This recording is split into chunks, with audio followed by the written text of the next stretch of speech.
So I'm just going to spend just a short time talking about the publication process and then just a little bit about management decision as the editor-in-chief.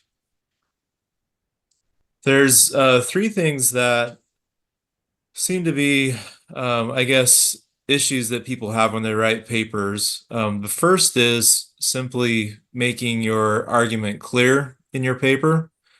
And one way to think about this that is helpful is if you're going to talk to someone that knows nothing about the research you do, or maybe even about research at all, could you actually explain in a single sentence why the research you do is important? And so that's an important factor to think about. A second one that does lead to rejections, which I'm going to talk about just briefly, is being really clear early on about the nature and state of your methodology and theory. We often get people who overstate or overpromise what their paper is going to do in terms of the theory and research. So making that exactly clear in your paper is quite important. The third one is the importance in science, more generally speaking, but of course in research writing, to make sure that your research fits into the wider scholarly landscape and making sure that the gap is perfectly clear. It's really this lack of context or clarity about how the research fits into the broader world that often leads to rejection. So if we look at management decision in particular, that I'm editor-in-chief of, it's a great journal. It's been around for quite some time, over 50 years. It was actually Emerald's Publishing's very first journal that they started in 1967. So we have some unique aspects of the journal. Beyond just the first one being the oldest, we've also stayed relevant for our day. We're an international multidisciplinary journal. We focus on business management in particular. And so we're really interested in the application of research to managerial decision making. Now, recently I was looking at the reasons for rejects, and this, I think, feeds back into those first three things that I talked about. We do have, before it goes out for review, we have a desk rejection process. And the top three reasons why papers are desk rejected, first is just simply the topic doesn't fit. So you want to make sure you always are submitting a paper that actually fits for what the journal publishes, which you can easily determine from looking at the website and looking at recent issues that have been published.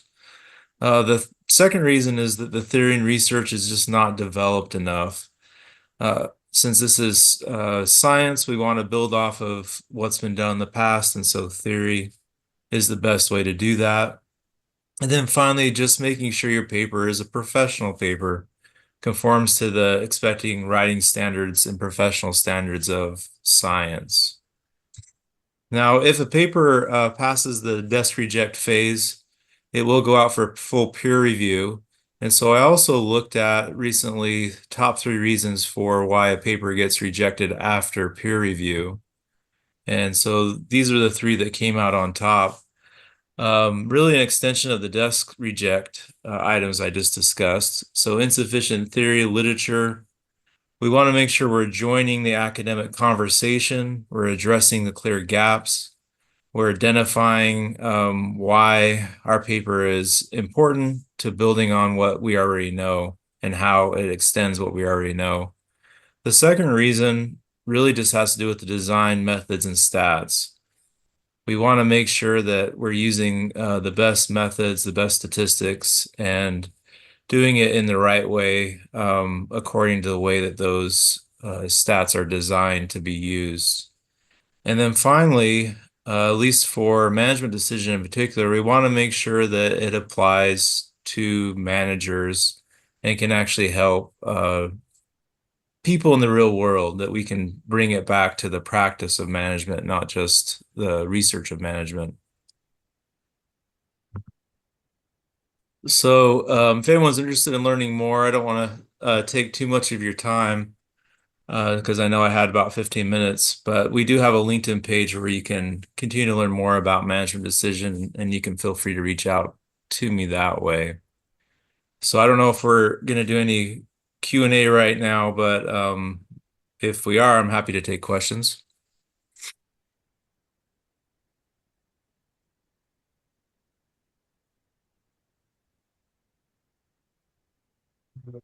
Thank you, Dr. Brandon. Thank Dr. you. Brandon, we are engaged with the new researchers most of the time here in Dubai, and new researcher in a sense that they are doctoral students who are more applied researchers, problem-driven research. So, what advice would you suggest for them who want to publish their research during while they are completing their doctoral program? Yeah. Great question. So, one thing I think that's very important is to make sure you're staying on top of the most recent research being published in the areas you're interested in. And so a part of that is knowing what the top journals are and reading, at least what the newest issues are, because that's a good way to get a lot of ideas about doing your own research. Often at the end of the articles, there's lots of ideas of how to extend and build upon what's been done. But that way you're doing it with